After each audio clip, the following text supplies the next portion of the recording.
बाई नमस्कार. नमस्कार. आज मला तुम्हाला भेटून ना खूप आनंद झाला. या आहेत आमच्या कर्जतच्या अभिनव ज्ञान मंदिर शाळेतल्या आमच्या खूप आवडत्या आणि अतिशय चांगल्या शिक्षिका सुलभा वराडपांडे. आज आता त्या डोंबिवलीत राहतात आणि आज मी त्यांना नवरात्र चालू आहे. नवरात्रामध्ये लोक देवीच्या देवळात जातात.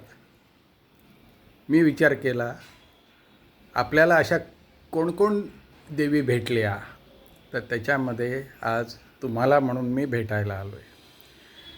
तर बाई जरा 1-2-4 मला माहिती सांगा की तुमचं मूळ गाव कुठलं? नाशिक.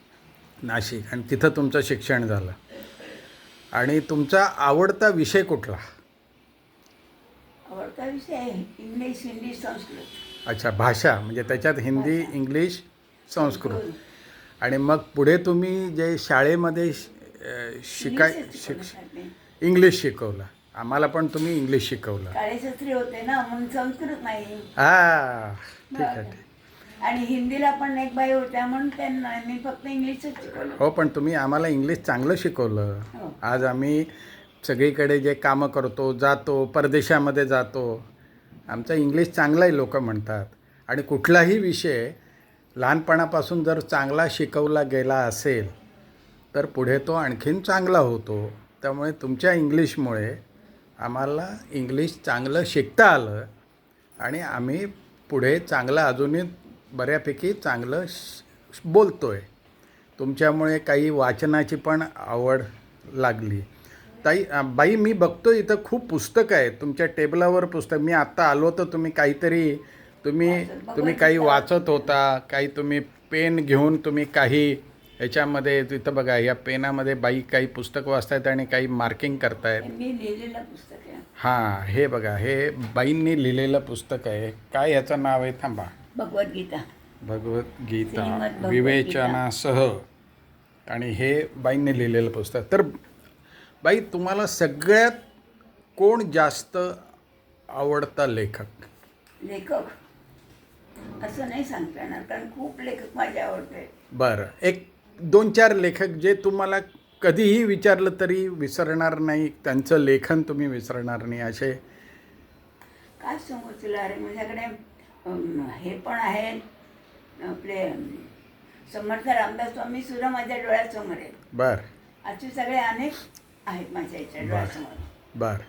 तुम्ही आजच्या काळामध्ये जे लोक कॉम्प्युटर वगैरे शिकत आहेत आणि त्यांचं वाचनाकडून थोडंसं त्यांचं लक्ष दुसरीकडे गेलं, डायवर्ट व्हायला लागले, त्यांना परत वाचनाकडे, पुस्तक वाचनाकडे आणण्यासाठी काय केलं पाहिजे? मी तर तोच उद्योग करते. बरं. लोकांनी माझी पुस्तकं वाचावी आणि त्याच्यातून काहीतरी घ्यावं. बरं. ह्याच्यात काय नाही घेण्यासारखं, भगवद्गीतेमध्ये सगळं घेण्यासारखं आहे. बरं. सामान्य जीवन जगावं कसं हे सुद्धा ह्याच्यात, आणि चांगलं कसं जगावं आणि सच्चेपणाने कसं जगावं आणि कसं राहावं आणि भेकड होऊ नये. बस. क्या बात, क्या बात. बरं बाई, आता तुम्हाला न आवडणारा म्हणजे आवडणाराच विषय आहे तो, पण तुमचं वय किती बाई? 92 रनिंग आहे. 92. पण मी एक तुम्हाला सांगू का बाई, माझ्या एका मित्राची आई आहे, तिला मी विचारलं तुझं वय किती, तर तिचं वय तसं 82. पण तिने काय उत्तर दिलं माहिती आहे का? आणि तेच उत्तर तुम्हाला पण खूप लागू आहे, म्हणून मी हे सांगतो. तिने सांगितलं मी 20 वर्षाची आहे आणि 62 वर्षाचा माझा अनुभव आहे. तसं बाई आज आमच्या या वराडपांडे बाई 20 वर्षाच्या तरुण आहेत आणि 72 वर्षांचं त्यांचं अनुभव आहे. आणि असाच तुमचा अनुभव वाढत जाऊ दे. तुम्ही अशाच तरुण राहा, मनाने, ताकदीने, उर्मीने, उत्साहाने तुम्ही अशा तरुण राहणार आणि असेच तुम्ही आणखीन अनुभव घेत जा आणि तो अनुभव आम्हाला सगळ्यांना तुम्ही देत जा. याच कारणास्तव मी माझं वय कोणालाही सांगत नाही.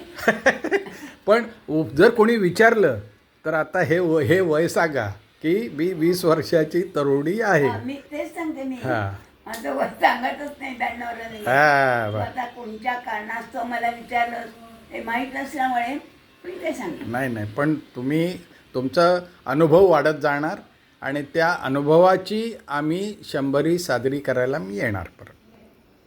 आणि आज आम्ही इथं जे आलो आहे मी, तर ही आमची वर्गमैत्रीण आहे, ही सुधा.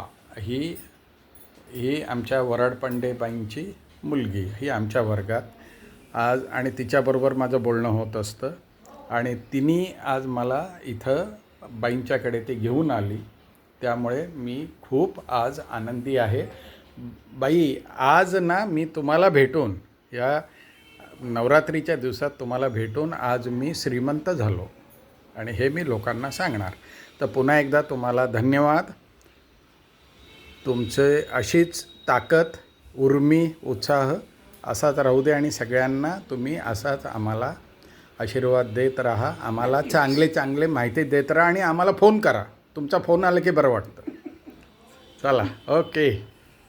तुला वेळ पाहिजे, तू 17 ठिकाणी गेलेला असतो, हां, तुला कुठे वेळ असतो? नाही पण 17 ठिकाणीमध्ये हे पण एक आहे. 17वं म्हणा फार तर, पण हे पण एक ठिकाण आहे. बरोबर आहे की नाही? बरं, चला, ओके.